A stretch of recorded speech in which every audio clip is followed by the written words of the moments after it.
If President Trump does get funding to build a southern border wall, it's becoming clear that Mexico won't be paying for it, as he promised, at least not anytime soon. Now, that means your government will be spending your tax dollars on a multi-billion idea that some residents of one border state believe is a waste of money. Fox 5 I team reporter Randy Travis visited a border town that struggled with a wall of its own. That's right, Sinead Rush. Eagle Pass, Texas was the first American city sued by the federal government over its refusal to allow a border barrier. That was a decade ago. The city ultimately settled, even though leaders still believe, in Texas at least, a wall just won't work. Playing in the shadow of Mexico, retirees do their best to keep their tee shots straight and long. The Rio Grande serves as the ultimate water hazard for the Eagle Pass, Texas Municipal golf course. But for years, golfers here had to deal with a different distraction playing through: illegal immigrants splashing across the river to live in the United States. People crossing at the same time, mothers with their babies, and little kids. They would run, sprint about, I don't know, maybe half of the golf course, and then the rest, they will just walk, and they look tired and all that. In 2010, Eagle Pass dropped its opposition and allowed the federal government to build a fence. Nearly 2 miles long, 14 feet tall, $11 million.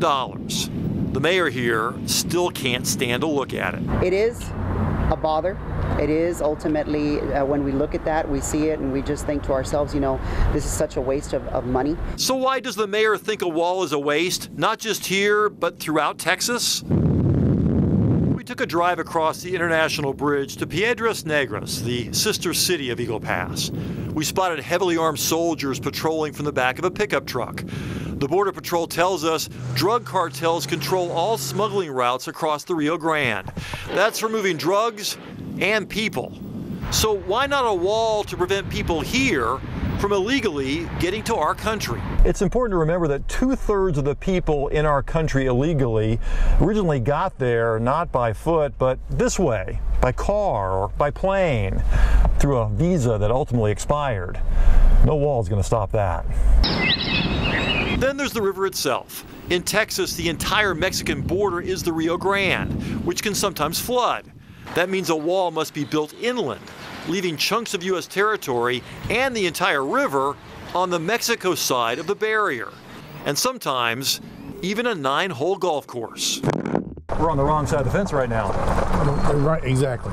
The 2-mile Eagle Pass fence cuts off the city golf course and the city's recreational fields.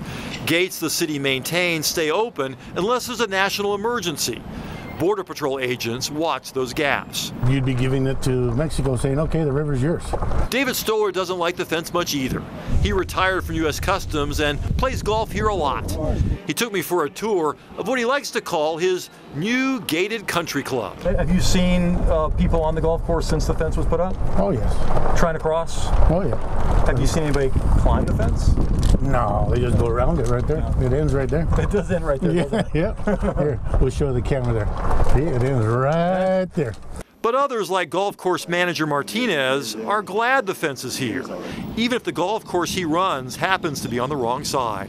It actually got better, really, because, you don't see as much crossings as you used to. The Border Patrol insists barriers like this, even small sections, still allow them to concentrate agents in areas where there is no wall. But Texans like Stoller believe walls are better for states with borders that don't include a river. California, Arizona, New Mexico. He'd rather you not waste your wall money on the Lone Star State. Do you think they wasted $11 million? $11 million. Is that what they spent for just Eagle Pass? Yeah. Well, that's, yes. He says yes. One border agent told me he's actually seen people climb over that fence. It's only 14 feet high, and he said they got over it in just a matter of seconds. And it was amazing to see the gaps in that fence where you could just walk right around. Don't even have to climb it, do you? Just walk right through the gap. So the mayor there, what would he have preferred that money be spent on instead of the wall? Yeah, he said $11 million.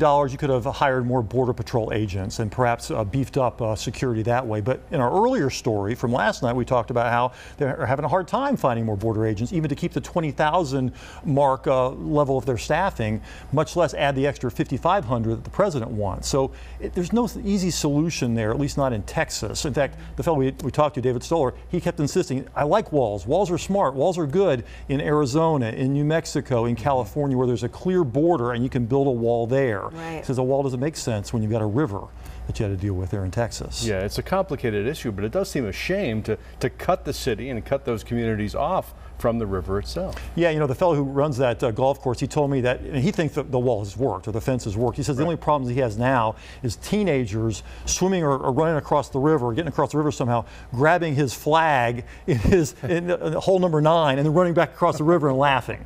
He says, those are pranksters. I can deal with those. Yeah. Fair enough.